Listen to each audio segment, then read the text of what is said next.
So one of the reasons I'm interested in you is I think when you look at, and I don't know how much of this you were involved for before you came at Mayfield, but when you look at Mayfield's hit list, it's like Lyft, Classpass, I think Poshmark, yeah. Like really, you guys really picked some big hitters, and I think you guys picked Lyft. Were you guys the first people on Series A lead on Lyft back when it was Zimride? So I guess, what do you have like a? Do you have a method for picking the winners? Oh my gosh, this is quite a topic. In full candor, every offsite we try to come up with the entrepreneur checklist of traits or framework for picking winners. And almost always we have to revisit it because any method you come up with gets violated all the time. But you said entrepreneur checklist. So are you betting on like the jockey?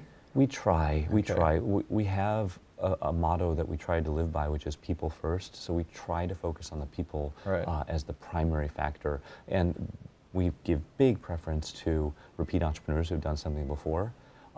Many VCs will say that, past success is the best indicator.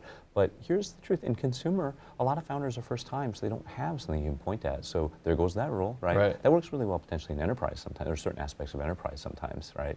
And instead we try to say, okay, there's got to be some X factor about the founder. But what is X factor? That's pretty nebulous too.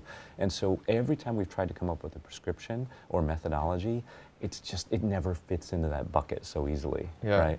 No deal ever looks like a no-brainer. That's the funny part, is even the ones that become big hits, when you met them at a really early stage, they had tons of hair all over them. Can you tell us, are there any stories that come to mind? I always like to ask people on this show, like, was there any time like either a pitch or an entrepreneur really stood out? I see a lot of pitch hacks, right? Where people are trying to sort of game it or optimize it, if you will.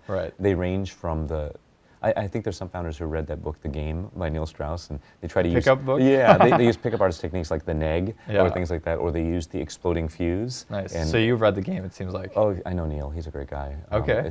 And yeah, a lot of the techniques do work in business, but you'll get the one where it's sort of like, I don't know if you're a good enough firm for us, and that sort of thing. Oh, like, they try and neg you guys? Oh yeah, that's very common. That's kind of like annoying. Well, it's reverse psychology. Yeah. Or a really common one is like, oh, we're closing out in a week. You have 3 days to decide, are you in or out? And there's always the social proof name dropping thing, like Chris Saka's in, so is this person. Then you get those so-called party rounds, like if you remember that company Klinkle, that was an interesting one where sort of every name brand investor was in, but it was a giant party round, and I think it ended up being a pretty interesting outcome of that one in sort of a negative way. So I tend to find, I think a lot of the biggest outcomes usually have half the partnership hate it and half who love it. In fact, that might be a qualifying condition, is if it's not that polarizing. You want it to be controversial? Yeah, because then if it's not polarizing enough, maybe it's not a big enough idea. Yeah. Because huge ideas usually sound stupid to at least half the people who hear it. That's Tesla, electric car. What? Yeah. Airbnb, stay in each other's houses. What? Right? And oddly, things that seem like they have initial traction, seem like no-brainers, often are the ones that flame out early. Right.